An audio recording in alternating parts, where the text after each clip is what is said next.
एक समय की बात है, एक राजा के दरबार में एक बहुत ही समझदार और चतुर मंत्री था। राजा कोई भी बड़ा फैसला लेने से पहले उसकी सलाह ज़रूर लेता था, लेकिन दरबार के बाकी लोग मंत्री से जलते थे।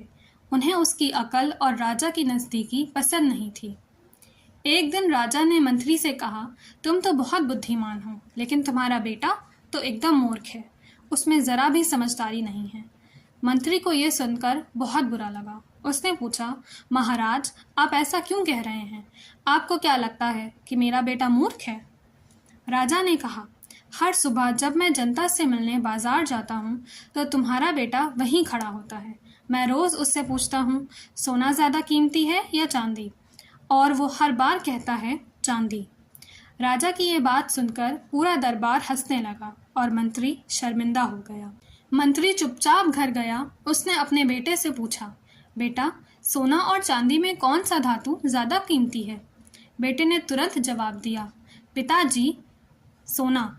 मंत्री ने आश्चर्य से पूछा, तो फिर रोज़ राजा से तुम ये क्यों कहते हो कि चांदी ज़्यादा कीमती है?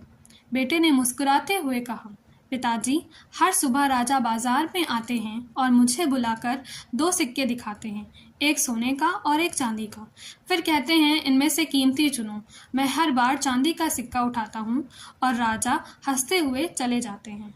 मंत्री ने गुस्से में पूछा, लेकिन आज दरबार में सब मेरा मजाक उड़ा रहे थे, क्या तुमने कभी सोचा नहीं? बेटा अपने पिता को अपने कमरे में ले गया और एक डिब्बा खोला। डिब्बे में ढेर सारे चांदी के सिक्के रखे थे। मंत्री हैरान होकर बोला, ये सारे सिक्के कहाँ से आए? बेटा मुस्कुरा कर बोला, ये सारे सिक्के वही हैं जो रोज़ राजा मुझे देते हैं। जिस दिन मैंने सोने का सिक्का उठाया, राजा हंसना बंद कर देंगे और मुझे रोज़ सिक्का देना भी बंद कर देंगे। तो मैं मूर्ख दिखता हूँ, लेकिन हर दिन एक चांदी का सिक्का ले आता हूँ। एक दिन में एक सोना लेने से बेहतर है कि हर दिन एक चांदी लेना। मंत्री ये सुनकर हैरान रह गया। अब उसे अपने बेटे की चतुराई पर गर्व हुआ। उसे समझ में आ गया कि कभी कभी जो बाहर से मूर्ख दिखता है, अंदर से बहुत ज्ञानी होता है। अब जब कोई उसके बेटे को मूर्ख कहता तो मंत्री बस मुस्कुराता और चुपचाप वहाँ से चला जाता। कई बार लोग जो तुम्हें नहीं समझते वो तुम्हें पागल या बेवकूफ़ कहते हैं, लेकिन अगर तुम्हें पता है कि तुम सही कर रहे हो तो दुनिया की बातों का असर मत लो।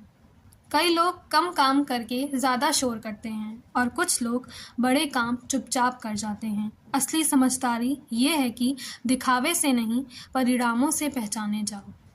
अगर आपको ये कहानी पसंद आई है तो वीडियो को लाइक करें, अपने विचार कमेंट करें और ऐसे ही कहानियों के लिए चैनल को सब्सक्राइब करें।